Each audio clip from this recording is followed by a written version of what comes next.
Catenage, retour au direct avec la ligne d'eau numéro 8. Une équipe qui s'en sort finalement avec une seule médaille dans ces championnats du monde. Une médaille d'argent sur 200 mètres brasse pour Marco Cor. Une finale de 4 x 100 catenage sans allemand, c'est un peu comme une choucroute sans saucisse. Quelque chose de difficilement imaginable dans le concert international et surtout en Germanie. Et pourtant, ça a bien failli se passer. Les Allemands sont qualifiés pour la finale pour quelques centièmes. Mais ils joueront les rôles de faire valoir. Ligne d'eau numéro 1.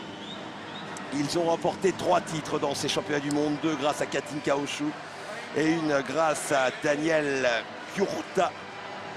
Une médaille d'or grâce à Daniel Gyurta. On retrouvera le brasseur hongrois en deuxième relayeur, chez Laszlo en dos.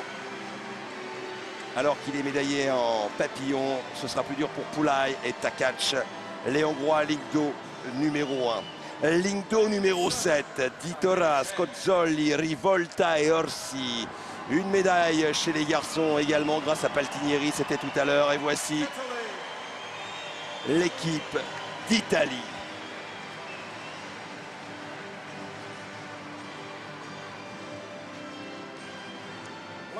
Les Japonais, on les attendait à un meilleur niveau, mais Irie, Fuji et Kitajima n'ont plus le niveau qui était le leur il y a 1 ou 2 ans. En revanche, Shiwara, le sprinter, a fait d'énormes progrès. Et dans le dernier relais, il sera à armes égales avec les autres. L'ovation pour ceux qui avaient fini 4e, l'équipe qui s'était classée au pied du podium il y a 10 ans. Cette fois-ci, les Français tenteront de monter sur le podium. Camille Lacour, Pérez d'Ortona, Giacomo, Jérémy Strabus et Fabien Gillot pour une première médaille en relais catenage français au championnat du monde. La Russie avec Morozov, vice-champion du monde sur 50 mètres nage libre, qui prendra le départ. Un seul changement, c'est Andrei Greshkin qui terminera. L'Australie, si souvent titrée, sera à la ligne d'eau numéro 5 avec Sprenger, le brasseur, et Magnussen, le crawler, 2 champions du monde de la spécialité. Enfin, ceux qui sont les grandissimes favoris. Ils ont changé les 4 cartouches par rapport à ce matin. Driver, champion du monde du 100 mètres d'eau, Korts, le meilleur brasseur, Lochte, la star, et Nathan Adrian, le champion olympique du 100 mètres. Seulement voilà, il n'y a plus Michael Phelps dans ce relais, et ça risque de changer pas mal de choses. Oui, mais c'est déjà important qu'ils aient pu changer leurs 4 nageurs. C'est les seuls à pouvoir faire ça. Les Russes en ont changé 2, pas un seul. Le brasseur aussi, c'est le papillonneur Korotishkin et Greshkin qui arrivent en support dans cette équipe de Russie.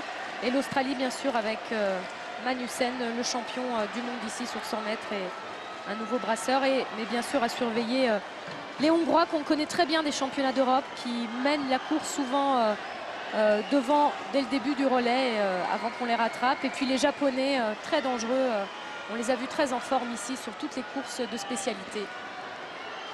En haut de l'écran, ils seront ligne d'eau numéro 1 et 2. Alors que Camille, le challenge pour lui, 53-51, c'était son temps en individuel, le meilleur temps dans ces championnats du monde. Arriver à faire mieux que ce temps-là. Lors des 14 premières éditions, les États-Unis se sont imposés 11 fois. Seule l'Australie a remporté les 3 derniers titres. Jamais la France n'est montée sur le podium. Matt Rivers, champion olympique, champion du monde du 100 mètres d'eau au départ, avec également ligne d'eau numéro 6 et son bonnet blanc, Camille Lacour. C'est le dernier feu d'artifice pour l'équipe de France, meilleure nation européenne dans ces championnats du monde, qui va tenter d'aller chercher une 9e médaille avec Camille Lacour et à ses côtés l'Australien Ashley Delaney. Alors il est bien parti Camille, il s'accroche à l'Australien. Alors il ne faut pas mettre beaucoup trop d'énergie au départ, sinon quand on est fatigué, on s'écoule d'autant plus comme ça en fin de semaine. Plutôt essayer de penser au dernier mètre de la course, arriver à encore faire la bagarre sur la fin. Camille en 3e position avec Grivers qui est devant. Mais le Français est à 25 centièmes. Et regardez Camille Lacour qui revient sur l'Australien. Devant, il y a l'Américain champion olympique et champion du monde. Et Camille Lacour qui revient comme au plus beau jour. Camille Lacour qui est galvanisé par son titre sur 50 mètres d'eau. Et Camille Lacour en 2e position derrière Matt Grivers. Les Français sont engagés pour une médaille et vont peut-être même virer en première position ex aequo. Oui, ouais, il est bien. 53-23. Son meilleur temps de la saison. Magnifique. Oh, quel chrono avec Giacomo Pérez d'Ortona qui est parti maintenant en brasse. Ah ouais, il faut qu'il y croie. Il faut qu'il tienne, il faut qu'il reste avec les autres. Ça serait parfait, vraiment parfait pour Jérémy, pour pouvoir relancer. Et Sprenger était là ce matin déjà, il faut qu'il s'accroche à ce champion du monde, qu'il profite de l'occasion. 53-23 simplement pour la course, c'est à 2 centièmes du temps réalisé par Jérémy Stravius pour prendre la médaille de bronze sur 100 mètres d'eau. C'est son meilleur chrono. C'est très bien de la Giacomo, saison. il nage très bien. Vraiment très bien, il reste au contact de l'Australien. Faut pas qu'il se fasse distancer, vraiment. Non, il est bien, il est bien. Il est vraiment très bien. Sprenger, le champion du monde du 100 mètres brasse qui prend le meilleur. C'était attendu sur Kevin Kurtz. Et le Français Giacomo Pérez d'Ortona et le retour également à la ligne d'eau. Numéro 2 du Japonais Kitajima. Les Français qui vont virer en 3e, 4e position. 4e, c'est parfait. Ouais, on n'est pas loin. 56 lancé. Il nage beaucoup plus vite que ce matin. Et là, c'est Jérémy Stravius, champion de France, qui a décliné sa qualification sur 100 mètres papillon ici. Mais regardez, Jérémy avec sa coulée qui remonte à hauteur des Américains et des Australiens. Allez, il a un peu craqué ce matin sur la 2e longueur. Il faut vraiment qu'il y fasse attention et surtout à la touche sur le mur tout à l'heure. Il vire 3e. Attention aux prises de relais. Ouais. La coulée avec... Très bien, il revient 3e sur l'Australien. Ryan Lochte, l'Américain, l'Australien qui est à côté. Jérémy Stravius qui revient à hauteur de l'Australien. Et derrière, il y aura le missile. Il y aura Fabien Gillot qui avait été énorme lors du relais 4x100, 4x100 nage libre français. Les Français qui reviennent. 3e ou 2e, les Japonais derrière et également la ligne de deuxième. Très bien. C'est très bien. Fabien Gillot. Attention à Magnussen. Gillot avec il faut pas qu'il garde sa bague. Devant le champion olympique américain et à sa droite le champion du monde australien Fabien Gillot pour une médaille française, la 9e, la première de l'histoire dans le 4x100 4 nage. Il faut tenir jusqu'au bout le dernier virage. Il faut qu'il évite de donner sa bague à Magnussen, il faut qu'il change de côté. Même s'ils restent ensemble, c'est bon, ils seront 3, allez. Il faut qu'il continue, allez Fabien. Nathan Adrian va offrir aux États-Unis un nouveau titre et regardez le duel avec Nathan Adrian devant et derrière Magnussen, le champion du monde, qui tente de revenir sur Fabien Gillot, mais le Français qui tient, allez Fabien, il reste 10 mètres, tenir, ne pas craquer à l'arrivée, les Français et le Français sortent une médaille d'argent devant le champion du monde australien. Il a tenu, il n'a pas craqué. Et les Français ont fait une course démentielle. Super, magnifique. Il a tenu.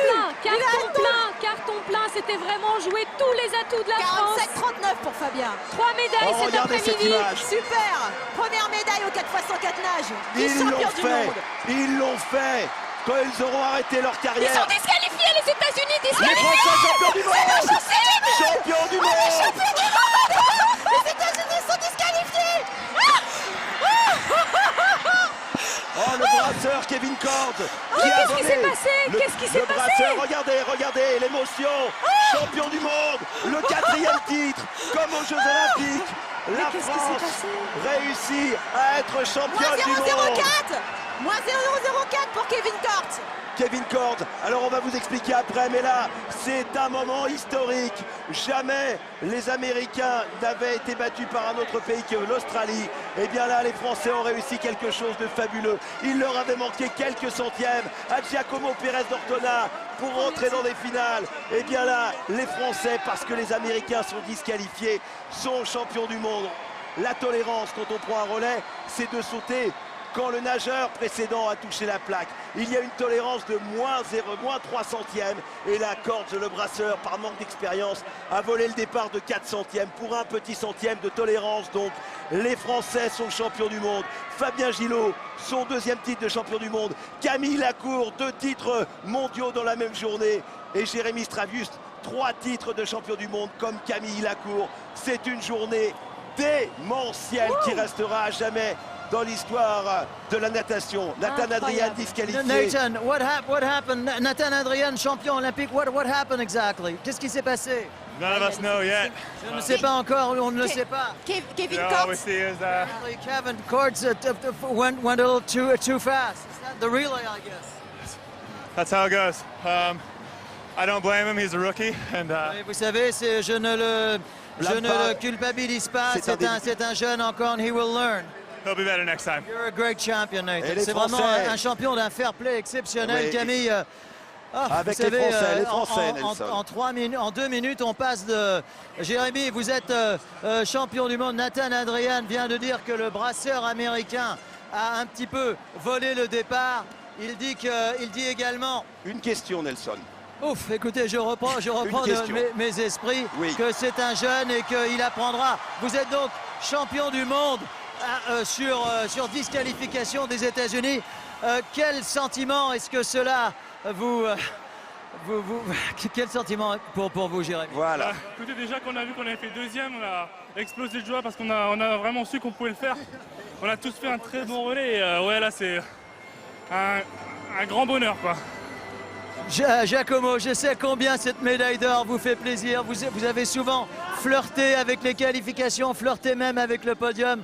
Ce soir, c'est un grand soir pour vous. Ouais, voilà, j'avais envie de me rattraper par rapport à mes épreuves individuelles et voilà, comme on s'est dit avec Concentré. avec le relais dans la chambre d'appel, on est un peu outsider, on n'a plus qu'à se faire plaisir et voilà, c'est le risque, hein, les disqualifications, ça arrive beaucoup sur les relais. D'ailleurs, Nathan a réagi avec beaucoup de fair play, hein, c'est le sport. Voilà, ouais, c'est le sport et puis ça nous sourit pour une fois, donc c'est bon. Et champion du monde. Alors Fabien, deuxième médaille d'or, donc deuxième médaille d'or, oui, on va faire un petit peu vite, on vous retrouvera avec votre médaille d'or autour du cou. Deuxième médaille d'or pour vous, Fabien, dans ces championnats. Ouais, ça a bien commencé avec les 2-6 cet après-midi. Jaco était bien ce matin.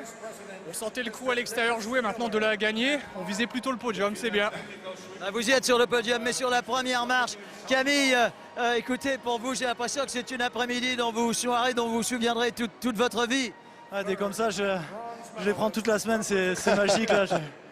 On a des messages de Marseille, de Font-Romeu, de partout, qui sont si heureux pour vous. C'est génial, encore une fois, merci tout le monde. Merci pour ce public et c'est extraordinaire. On vous retrouve sur le podium tout à l'heure, messieurs. Super. On ne vous avait pas